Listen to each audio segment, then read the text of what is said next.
Hi everyone, welcome back to another episode of Coffee Corner. Today is episode 120, and again, we don't have a specific topic. Let's just chat about things.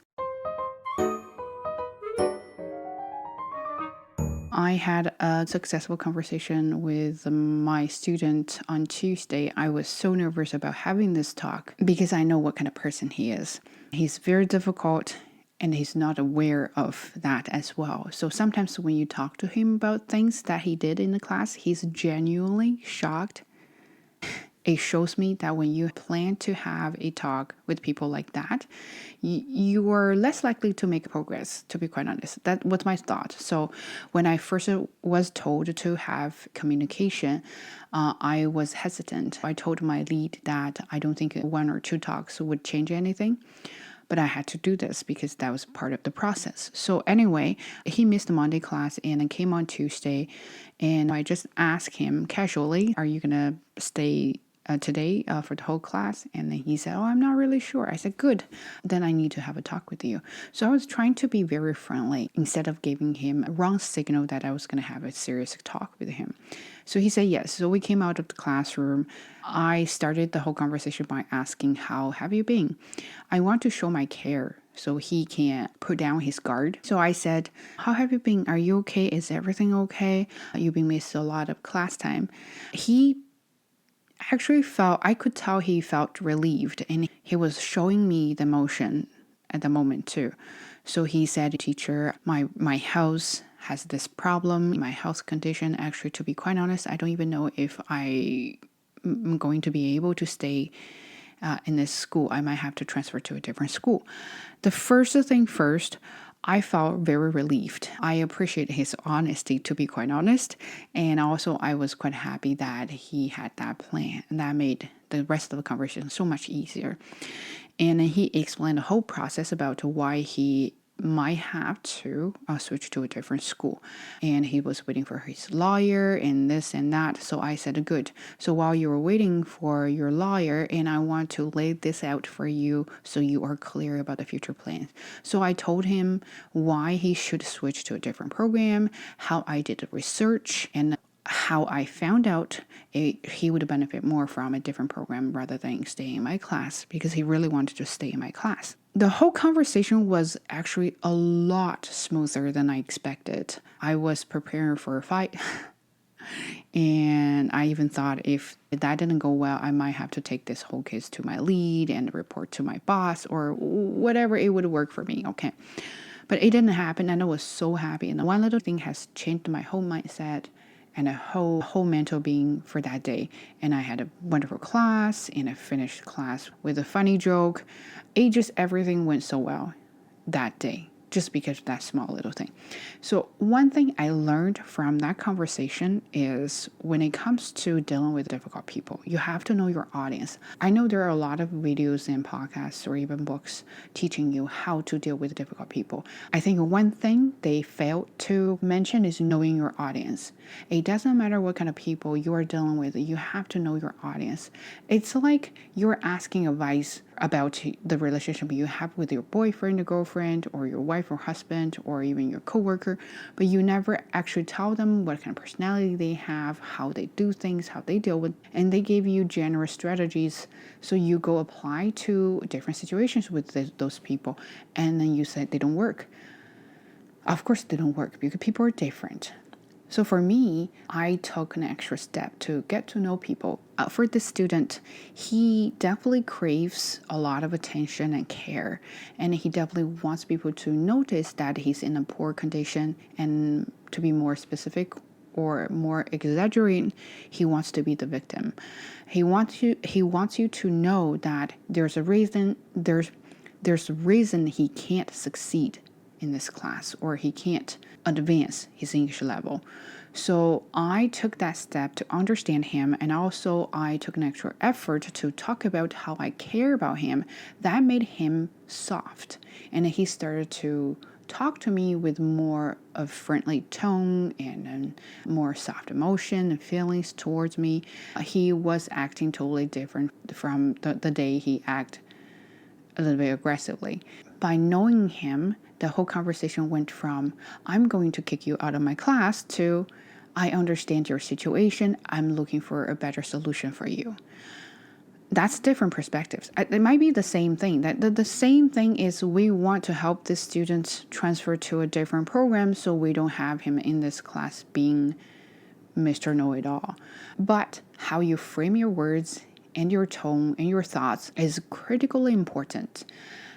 If you decided to jump the gun and said, this is the way you do things, we're not happy, you need to go, or you start with friendly greetings and ask him how his life has been and how he has dealt with things like that, and is there anything we can help, he sensed the care and then he started to be friendly with you and he started to be open and wanted to talk to you more. You might have a difficult people. They don't like to be lectured. So when you give advice, they're going to be offended. And then you have people who are difficult because they want to be the victim. They victimize everything.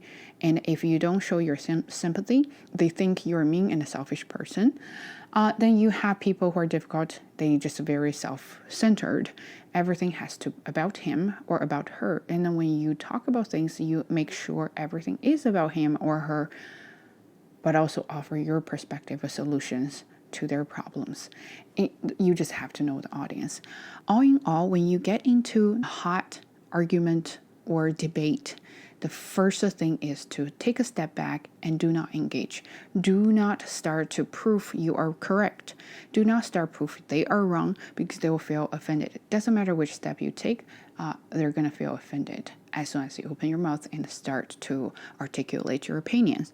That's an important part, but also it is a very difficult part because when they are wrong about you, you just have this urge to explain yourself to them. But when you explain, that means you are proving they are wrong and they don't want to acknowledge that they're wrong because acknowledging it will hurt their self-esteem. When they feel hurt, they start to defend. By acknowledging their mistakes, they have to be responsible and admit that they made a mistake and that's their fault, and they would never allow that as they are very difficult people. And what you do is definitely an obvious proof that they are wrong. So they don't want to admit that and they don't want to have a normal conversation with you to solve the problem. They just want to argue. So best way is to not engage with them on a certain topic. If they are trying to tell you are wrong, you don't have to say you are wrong, but you can gradually just shift your topic to a different direction and then start to talk about something else, or just simply say, right now, I don't think it's a perfect timing for us to discuss this. Maybe we can find another time.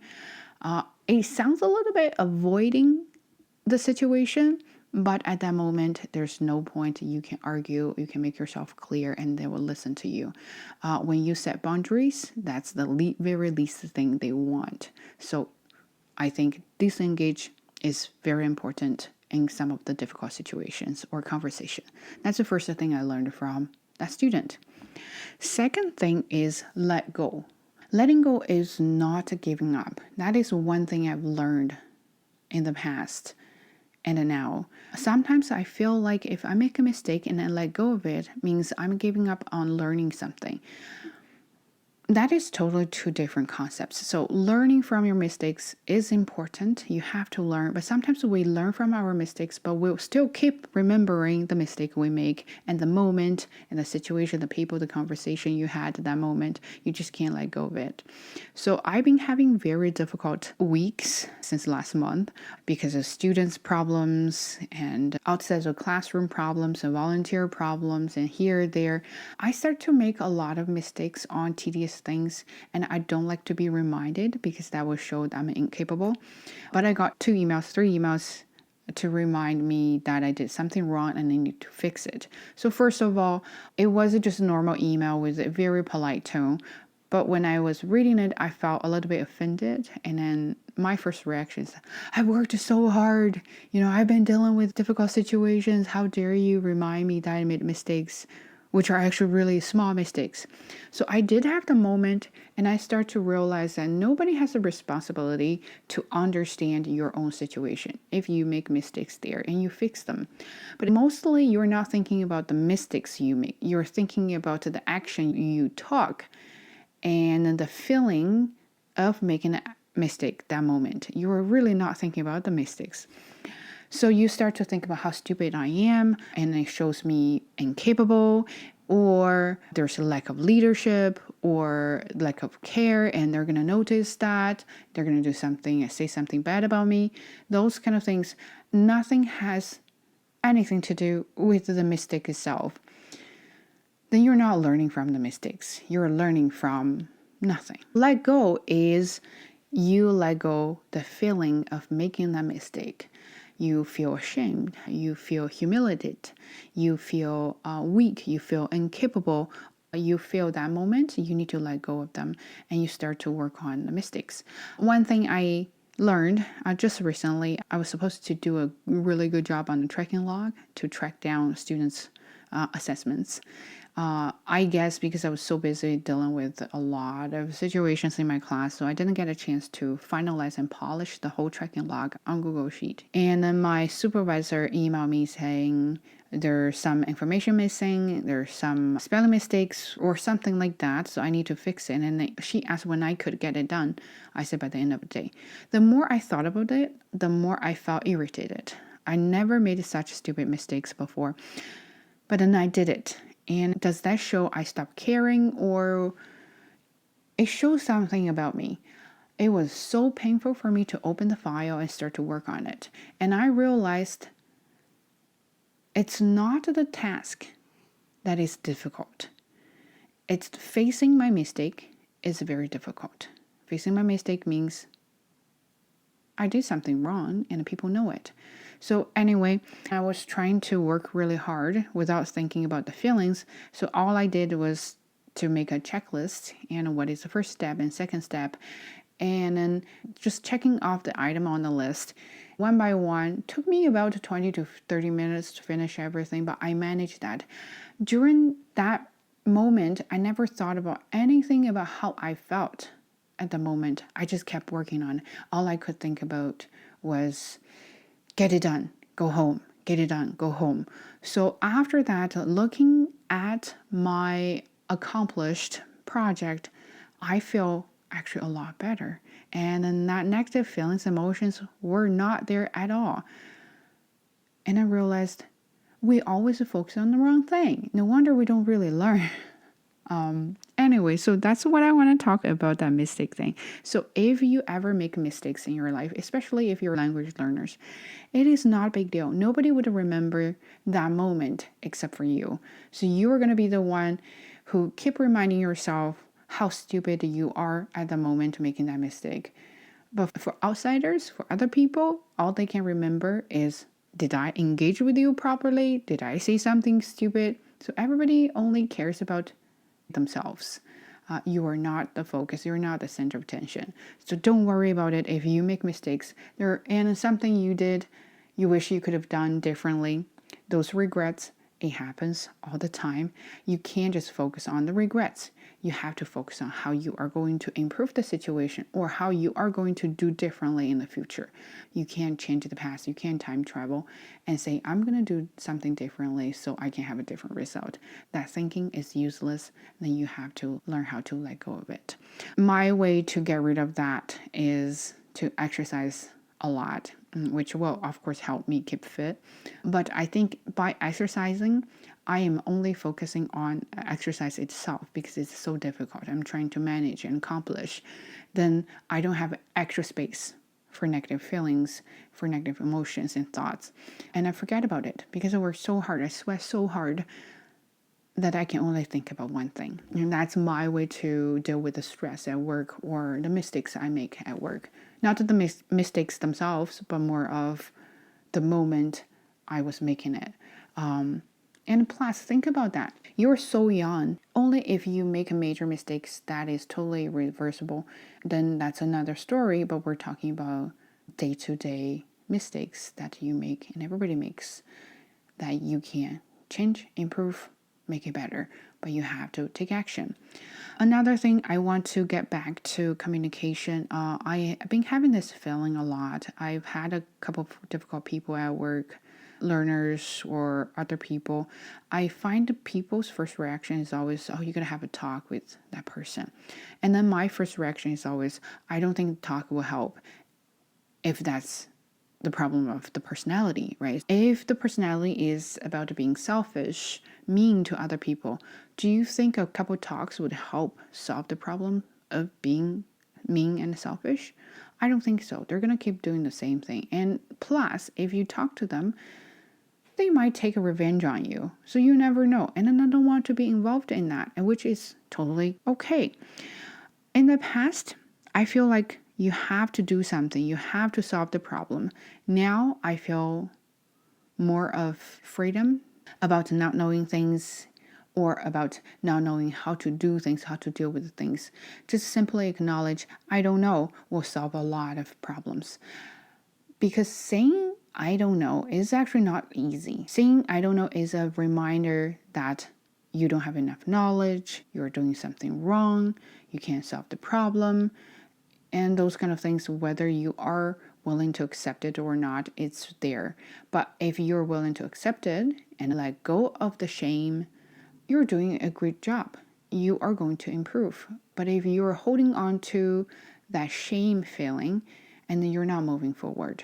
So that's what I was thinking about letting go. Ignoring is another thing I want to mention. Sometimes I do ignore problems. I think it's my way to avoid things that I don't have to deal with. But most time, if you try to ignore problems, if you are already aware or you already notice the problems, and you are causing more problems in the future.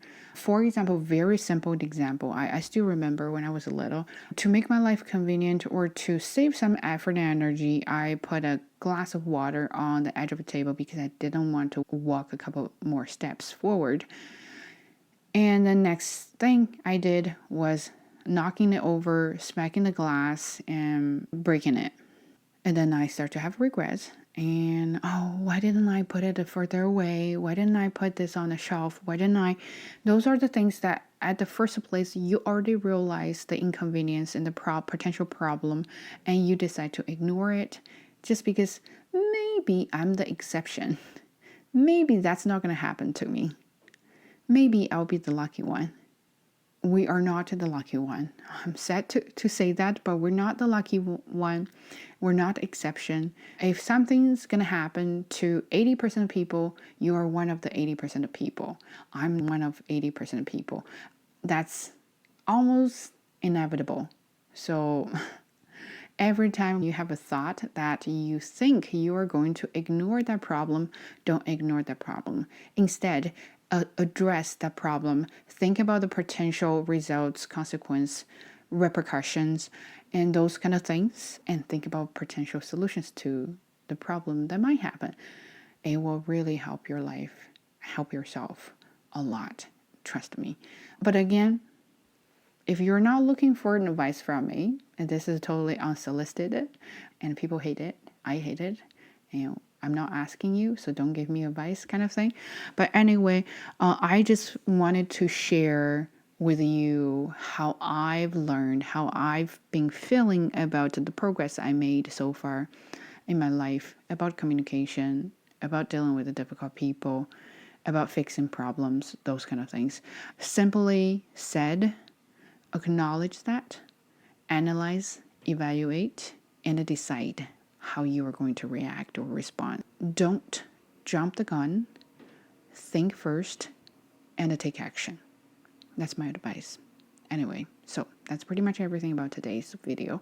And I hope you like it, enjoy it, and subscribe, and stay tuned for the next one.